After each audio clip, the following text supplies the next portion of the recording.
Week 3 of the NFL season is officially here, and we had a couple of really interesting games. So in today's video, I want to give you guys my reaction to week number 3 of the 2025 NFL season. Subscribe and like the video if you do go on to enjoy. Let's hop into it. And we are going to begin with our Thursday night football game between the Miami Dolphins and the Buffalo Bills. Now, I just did a full video on the Buffalo Bills covering the week 3 game and their 3-0 start to their season. This game went about how I thought it was going to ultimately go, which was the Bills were able to move the ball quite well. Defensively, they made a couple plays, but the Miami Dolphins did show some life. You got to give credit to the Dolphins. I think that these past 2 weeks, they have played better than maybe what their record might indicate. They're still clearly a not good team. They're not even, in my opinion, a top 30 team in the NFL right now. But I do think as time does go on, they will play better and start to win games. This game was arguably their best game of the season, but they still lost by 10.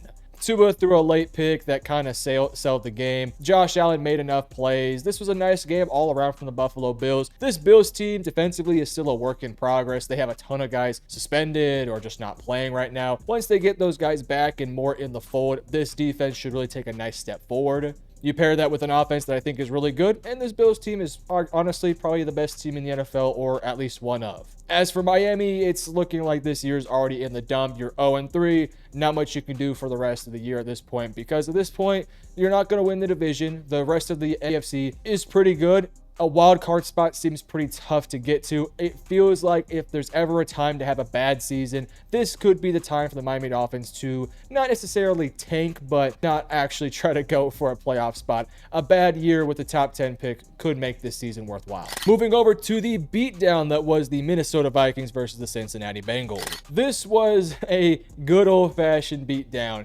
Not a lot to talk about with this game in regards to Minnesota. No JJ McCarthy. Carson Wentz goes in there, and Carson Wentz was pretty good, albeit he didn't really have to do a whole bunch. He was 14 for 20 for 173 and 2 touchdowns. Jordan Mason, a huge game, 16 carries for 116 yards. Justin Jefferson had a good game. TJ Hawkinson, shout out Isaiah Rodgers with 2 of his own touchdowns, played incredibly well. Josh Metellus also had an interception. I don't think this necessarily does anything for the JJ McCarthy conversation. I know some people might start to talk about, oh, should the Vikings go with Carson Wentz as the veteran option and let JJ McCarthy sit for a year? I don't necessarily think so yet. They went up against the worst defense, or maybe one of the worst defenses in the entire NFL, and the defense helped them score a bunch of points too. So I'm not ready to have that conversation yet. That all said, JJ McCarthy does have to start to play better. These past 2 weeks really were not up to par. I think the big conversation here, though, is on the Cincinnati Bengals. Let's just be honest with each other.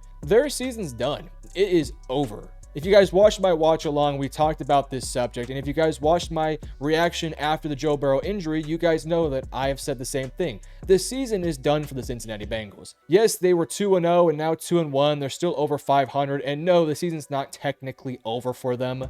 But by most indications up to this point, they have a bad defense, a bad offensive line, a quarterback that has thrown 5 interceptions in just, 6 quarters. They don't have a consistent ground game. They turn the ball over a lot. Their coaching staff is just okay. What does this team really have to do anything? They have 2 excellent receivers and some solid tight ends. Yeah, they got Trey Hendrickson too, but outside of them, this defense will give up 30, and this offense will give the offense even more points because they turn the ball over a ton. Joe Burrow will not be back till probably sometime early December or sometime maybe late November at best, which means when he returns, there's going to be 6, maybe 7 games left in the season. And at that stage, I don't think this Bengals team is going to be even close to 500. And if this team is, let's say, 9 weeks into the season and like 3-6 or something along those lines, why even rush back Joe Burrow? Why even waste your time? Just tank for the rest of the year. The season is done for the Bengals. They don't have anything going for them, and you take out Joe Burrow, and there's nothing you can do. Jamar Chase is in for a hell of a season. I hope they make a move, maybe for Jameis Winston, but this season's going to be hell for the Cincinnati Bengals. Moving over to an AFC South showdown between the Houston Texans to the Jacksonville Jaguars, in which the Jacksonville Jaguars won the game 17-10. Wow, what a poor start to the season for the Houston Texans. They're 0-3, and that offense looks straight up abysmal. we'll start off with the Jaguars side of things here. Excellent bounce back win. You had a disappointing week last week where you just couldn't really get anything going late into the game. You let a game up versus a Bengals team that lost their quarterback, and you should have won that game. The Jaguars should be 3-0 had they not screwed up last week. But this week, even though it was a quite ugly game, they made enough plays late on to finally win the game. Give credit to this defense. They went out there and balled, albeit against probably the worst offense in the entire NFL. Trevor played okay. He had a bad interception. He was inefficient, but he made enough plays when they needed to get the plays made, so I'll give him that. I don't think this Jaguars team is particularly good, but they are 2-1, and they did just beat up on the Texans, who made the playoffs last year. So if you're a Jaguars fan, I think there's reason for hope as to what the future might look like. Now, on the flip side, for the Houston Texans, man, you have a Super Bowl caliber defense with an offense that cannot do anything. On the game, 271 total yards. You had 3 turnovers, multiple penalties, 4 of 15 on third down. This was just a bad performance. They could not move the ball consistently. They punted the ball 6 times on the game. CJ Stroud, I thought he made some nice plays here and there, but I feel like he's sort of regressing in some ways, and it's hard to really judge whether it's his fault or the offensive line's fault or the play caller's fault. I do think there is a bit of a combination here. I do think Stroud has regressed a tad bit, but I think his regression is more so due to the fact that he just doesn't have the support around him, and it hasn't allowed him to fully develop, whereas defensive coordinators have been able to make certain adjustments to make life even harder for CJ Stroud. I'm not a huge fan of their play caller. They have Nick Chubb as their starting running back, and give credit to Chubb. He's making enough plays, but he's not that dynamic anymore. Their offensive line is the worst offensive line in the NFL, and Stroud's getting sacked left and right, pressure all over his face, and there's just nothing he can really do right now. Again, I do think some of the flaws of this offense are on CJ Stroud. I don't think Stroud is elevating these guys like maybe a Josh Allen or Lamar Jackson could. But at the same time, we are now in year 3 of CJ Stroud, and this offensive line went from not good to terrible to god-awful, throw it away. I don't think Stroud's making it better, but I also don't think it's fair to criticize Stroud too much here when the team around him is not supporting him. It's a shame because he's on a rookie deal, and the Houston Texans have an excellent defense that only gave up 17 points and, made Jacksonville pump the ball 6 times. Stroud just couldn't make the plays late. This offense just couldn't do it. Some of it does fall on Stroud, but some of it falls on other guys too. They're 0-3, and man, with the way Indianapolis is playing and, Jacksonville too, I don't think Houston's going to win the division, which is crazy to say. Next up, another blowout here in the AFC South. The Indianapolis Colts defeated the Tennessee Titans 41-20.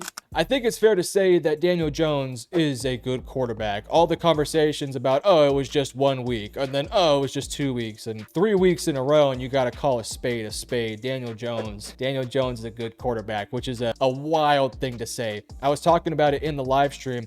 I think Daniel Jones is on the ballot for MVPs through 3 weeks. I don't think he's the favorite, but he's got to be in the conversation. He's playing some excellent football. He made some plays today out of structure, in structure. That was just beautiful. Jonathan Taylor's having an incredible season. Michael Pittman Jr.'s looked really good so far as well. The defense made some plays.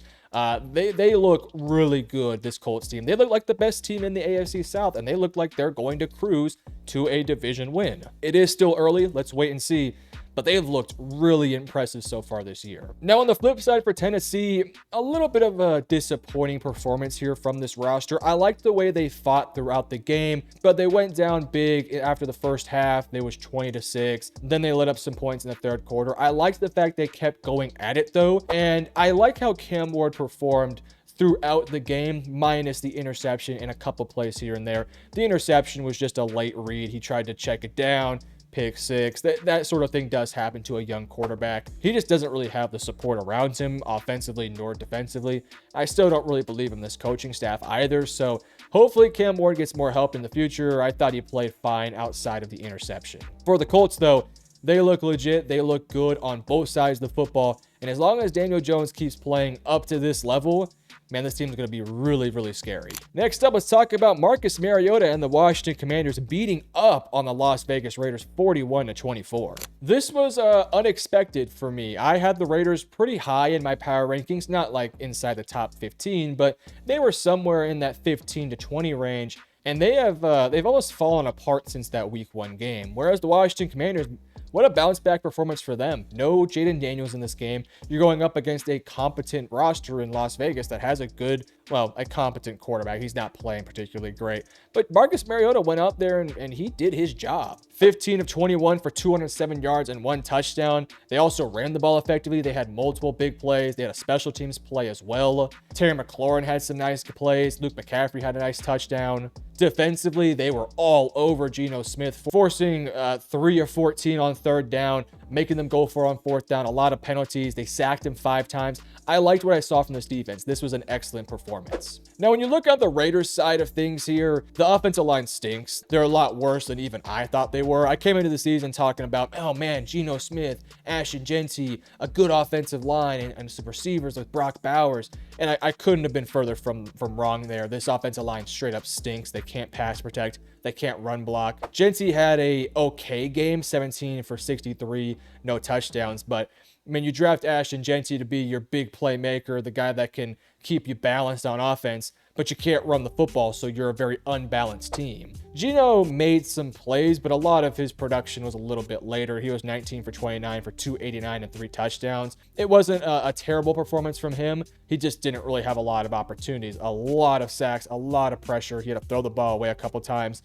I guess the best bright spot here was Trey Tucker, 8 for 145 and 3 touchdowns. Shout out to Trey Tucker. I'm sure that's a career game for him. In terms of the outlook of both these teams, the Raiders have to get better on the offensive line. This is a building year for this roster. They're not there yet. I think they'll invest heavily in the offensive line this upcoming offseason, and I think they'll become a better team soon. This right now feels like a pretty disappointing start for this roster, though. As for the Commanders, this is a big win. You know, no Jaden Daniels in this game. You're starting Marcus Mariota, and you come out here and you put a beat down on a Raiders team that has some dudes who can play. This is an excellent win. This is a good get-right game. Hopefully, Jaden Daniels can return soon because this team looks to be pretty solid. I'm going to assume that Packers game in Week 2 was not necessarily a fluke, but something they can build off of.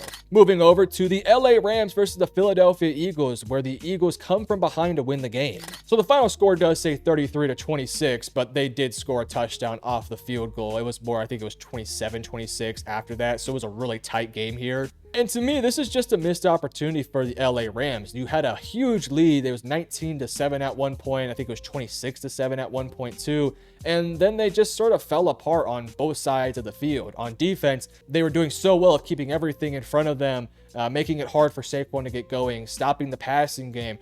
Then the second half, A.J. Brown just said, I'm bigger, I'm stronger, and I'm better. And he bullied those corners play after play after play. Devontae Smith made some plays. Shout out Jalen Hurts, man. We were criticizing him after the first half. I think he had -3 passing yards at halftime. Well, they finished the game with 202, and Jalen Hurts looked a lot better in the second half, actually throwing the football down the field. They weren't doing anything crazy, complex, but there was a whole shot for a touchdown right in the middle of the field. They made some deep passes to A.J. Brown. They were hitting some curls to A.J., a couple big plays to Devontae Smith. They could not run the football, which is kind of the opposite of what happened in the playoff game where Saquon Barkley opened up the game with multiple big touchdowns or multiple big runs versus this Rams defense. In this one, he only had 46 rushing yards. But it was finally the passing game, the downfield passing game for this Eagles offense that started to unlock this team.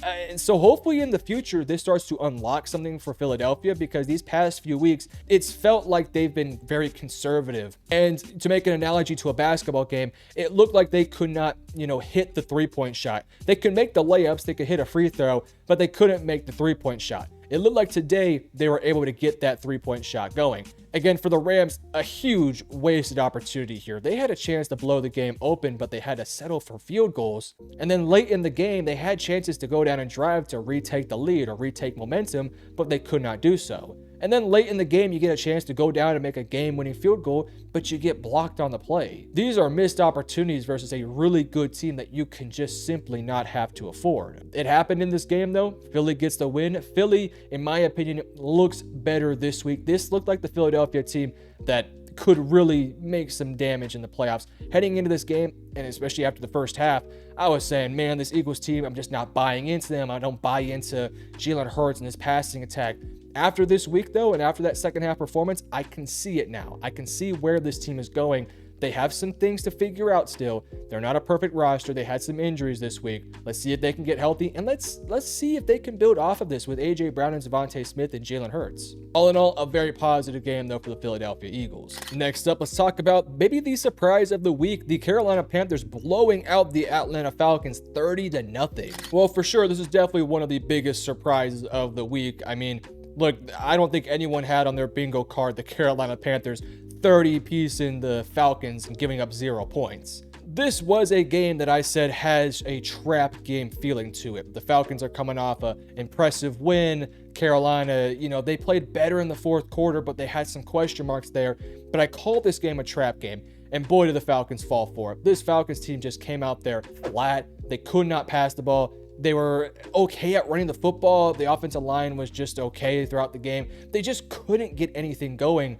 And Michael Penix Jr. looked like he took a massive step back today. Had 2 interceptions, was only 18 of 36 for 172. They lacked explosiveness, creativity, and then on the defensive side of things, they did fine, but they didn't do anything special. Bryce Young was only 16 of 24 for 121, but they moved the ball fairly well on this team. They were able to score. By the end of the game, it was 30-0. I don't think you blame the Falcons defense for this one. I think you blame the offense. It was just a very disappointing day for this Falcons team. 0 points scored, and you give up 30 to a Panthers team that is not very good. So for the Falcons, I think in the future now, you have to figure out, who are we? What is our identity? And how can we get our young quarterback going? Because this was a very disappointing game for them. As for the Panthers, boy, what a crucial win for them. What a confidence builder for this team, for their young quarterback, for this young offense, and for this defense. This is a defense that gets heavily criticized every single game, and they go out there and get a shutout and make some plays and are balling, celebrating. Finally, they were able to stuff the run pretty well. They got after the quarterback. They forced some turnovers. They scored some points. And on the offensive end, they played clean, efficient football. They didn't turn the ball over. Nothing explosive or anything like that, but they made the right plays. So for the Panthers, this is a nice couple stretches of quarters that you can now build up to as you head into some tougher games in the future. Next up, let's talk about the Pittsburgh Steelers defeating the New England Patriots 21-14. I don't want to be the guy that says, oh, I was right, oh, I know everything, but I did predict this game basically to a T. I said expect a game that is not clean, has some turnovers, but expect the team that has a bit more experience, primarily at quarterback, to come out on top. And that's basically what happened here. I did predict Pittsburgh to win, and I thought what I said basically kind of came true.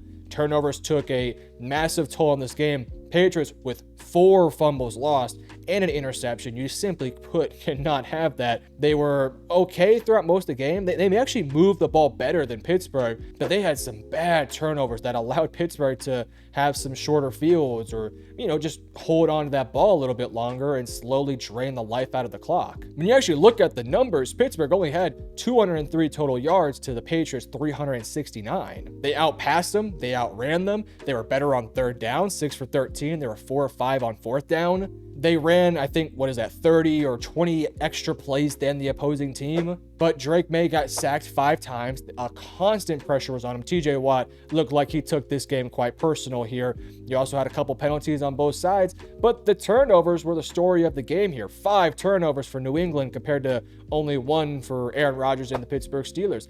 Experience, situational awareness, knowing when to get rid of the football, things like that came into play here. Shout out to that defense for Pittsburgh that has been getting a lot of flack as of late. They came in here today and looked like they wanted to prove a point. Granted, it is against an offense in New England that I don't think is that good, but still, 5 turnovers is 5 turnovers. They got the right plays made.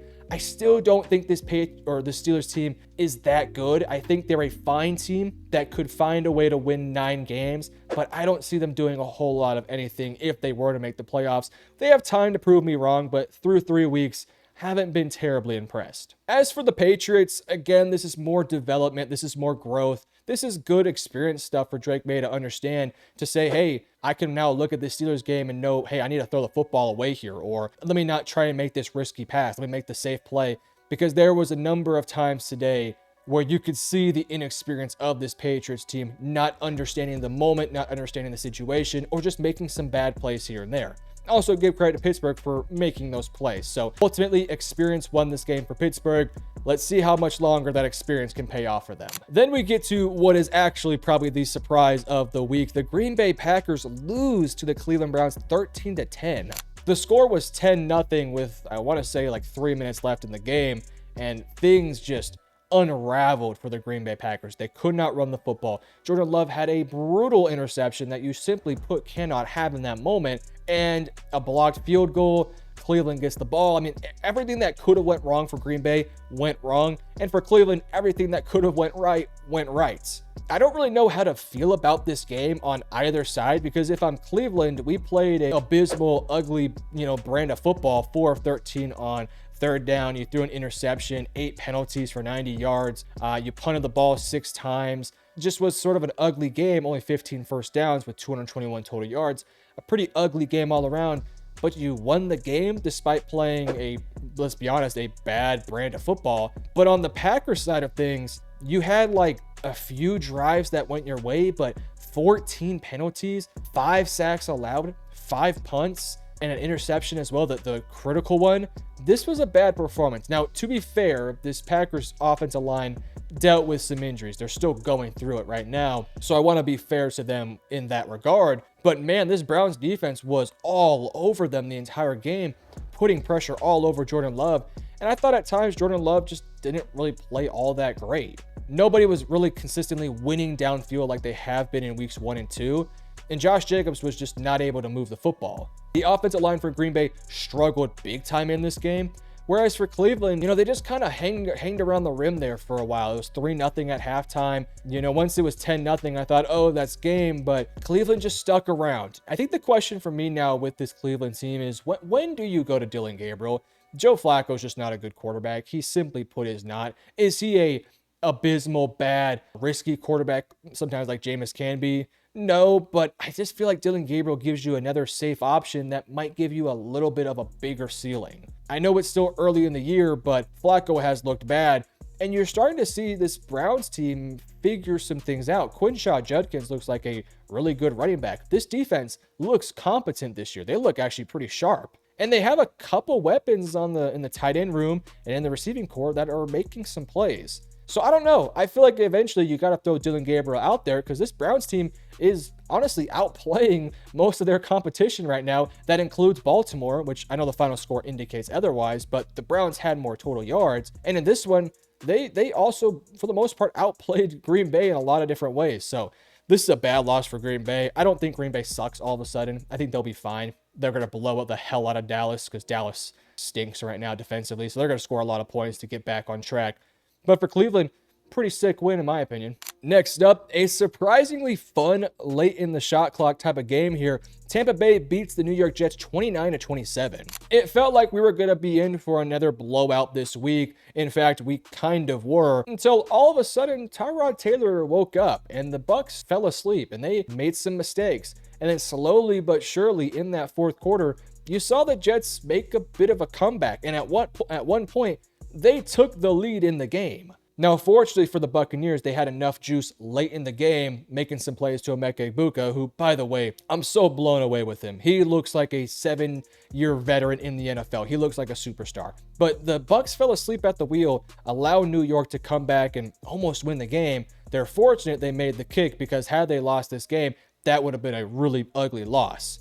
For the Jets, though, it looked more of like week 2 early into this game. And then in that fourth quarter, you started to see that fight, that grit that, you saw in week 1. So for this Jets team, I need some consistency. I need to know who you are. I know their backup quarterback was in, so no Justin Fields, but Tyrod Taylor I thought played fine for the most part. Again, I just need to figure out who is this Jets team. Are they a tough, gritty team that can win with their offense and make plays defensively, or are they who we saw in week 2? As for Tampa Bay, I'm not going to look too far into this one. I think they just fell asleep, and I think they got sort of snuck up on by the New York Jets. Had they made that field goal and not got it blocked for a touchdown, it's a totally different game.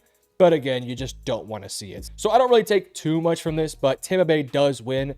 You want to see them play cleaner football, though. Next up, our first 3 o'clock game, we have the Denver Broncos losing to the LA Chargers 23-20. This has to be pretty disappointing for a lot of Broncos fans. They had the game really, where they wanted it to be heading into the fourth quarter, And then they lost control of the rope. They were running the football well. Bo Nix was making a couple plays. Defense was slowing down this Chargers offense. They were making the plays they needed to make until they started to lose the rope a little bit. And then in the fourth quarter, the Chargers just made enough plays to go down and ultimately win the game. I don't think I am like afraid now of this Broncos team and what their future looks like. I still think they're a good team, but I have been somewhat disappointed with what I have seen from this roster, both offensively and defensively. Defensively, I was expecting this defense to just be insanely dominant. And while in this one, they made a ton of plays out there, 5 sacks, 2 turnovers, held them to 8 of 17 on third down. They've just not looked as dominant as what I would want them to be. And then on the offensive end, it feels like they've taken a pretty big step back. Bo Nix, he was fine today, 14 of 25 for 153 and a touchdown. They ran the ball well with J.K. Dobbins.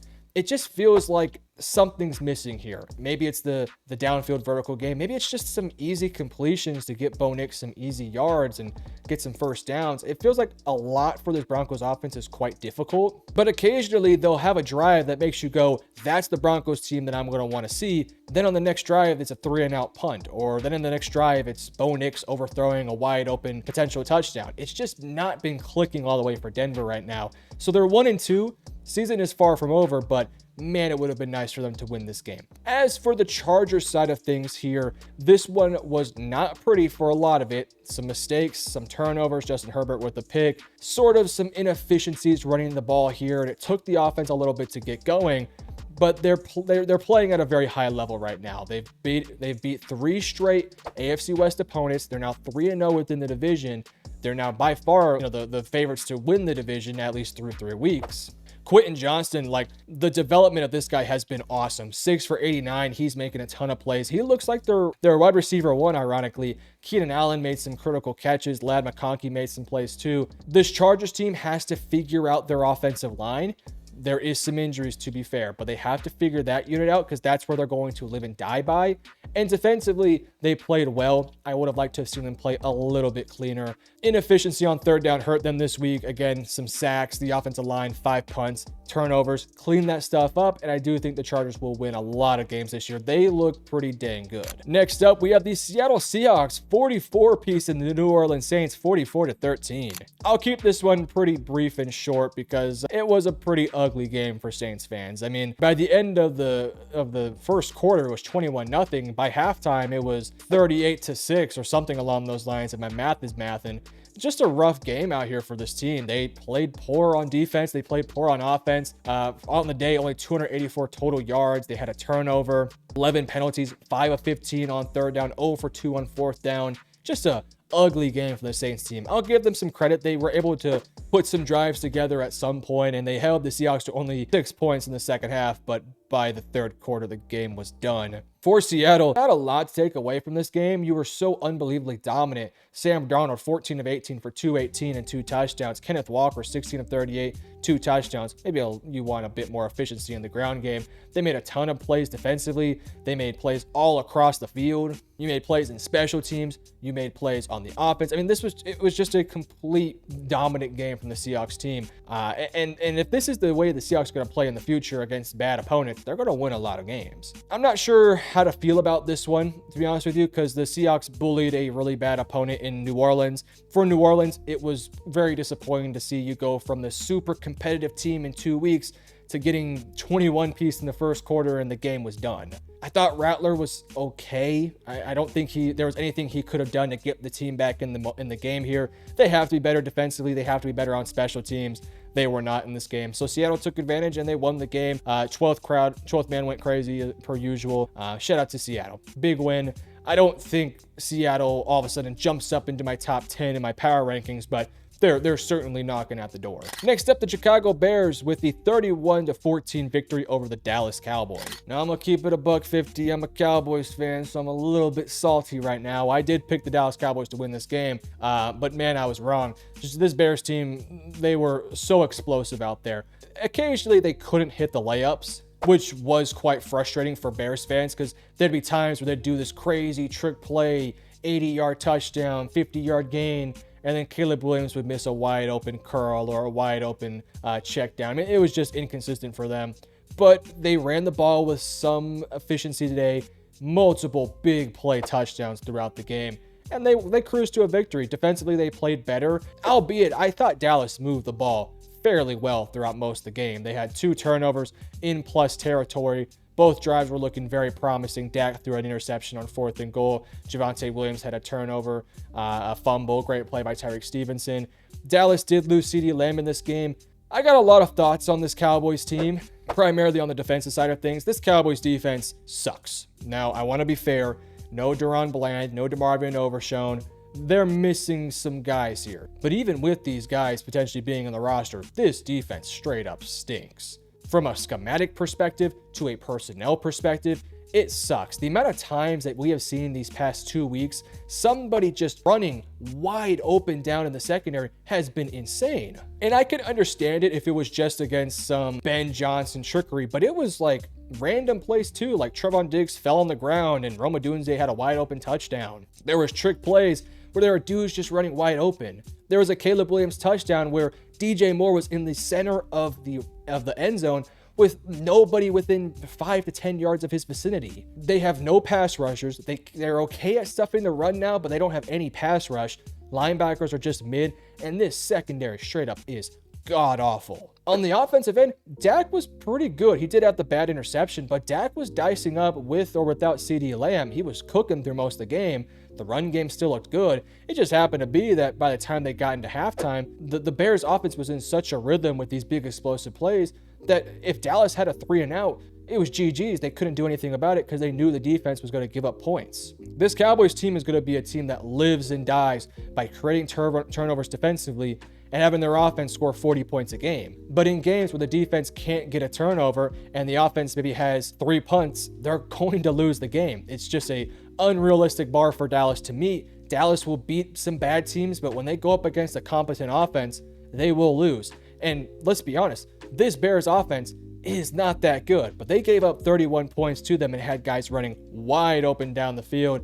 Just disappointing for Dallas. They have so much talent on the offensive end, and the offense actually looks good, but now their offense is back on track, but their defense just straight up stinks. Good win for Chicago, though. They looked good offensively. Defensively, they made some plays, so shout out to them. And lastly, let's talk about the Arizona Cardinals versus the San Francisco 49ers. This is one of those ugly, grinded out games where neither team played very well at all, but one team just made a couple extra plays to ultimately win the game. Both teams were inefficient on 3rd down, 5 of 15 for Arizona, 2 for 10 for San Francisco. Neither team played well on offense, but both sides played good enough on defense. I've been really disappointed in this Cardinals team. I was thinking that this week would be an opportunity for them to get back on track, connect with Marvin Harrison Jr. more, get the run game going, get Kyler Murray in a rhythm, and defensively make some plays, but they just haven't done that this year. They've been in a lot of close games versus some pretty bad teams. And this one going up against a team led by Mac Jones, who was not 100% healthy, by the way. Man, they gave up 284 yards, and they lost to them on a game-winning field goal. I've just been so disappointed in Arizona. They have not taken that big step forward. I know they're not perfect. I know that offensive line still is not very good, but it felt like they were building something last year, and this year it feels like they may have taken a bit of a step back. As for San Francisco, man, look, you're 3-0, and you've beaten some quality opponents. Their schedule is super easy, and once they get Kittle and Brock Purdy back, this team they're looking pretty competent. Purdy was possibly able to go this game, so you got to think he might be back next week. And the good news for them, they have Jacksonville next week, so they want to bench him for another week and play Mac Jones. They would be okay doing so. Their schedule does get harder in the next couple of weeks, but it's not so difficult that then you got to throw the whole season out. This Niners team, they're in a good position here. McCaffrey's looking healthy. Ricky Pearsall's making plays. They're going to get better, too, once they get Ayuk back and Kittle back and Brock Purdy. This defense has been making some legitimate plays out there, too. This Niners team they're checking the boxes right now, whereas for Arizona, they're really not. Now, tonight we have our Chiefs versus Giants Sunday night football game, and then on Monday we have Lions versus Ravens. Because this video is coming out sometime later tonight during Sunday night football, I cannot talk about those games. But if you are interested in hearing my opinions, let me know in the comment section below, and I'll respond to you with my opinions of the games once they finish the matchups. But if you did enjoy, hit the like and subscribe button. Love you guys. Peace.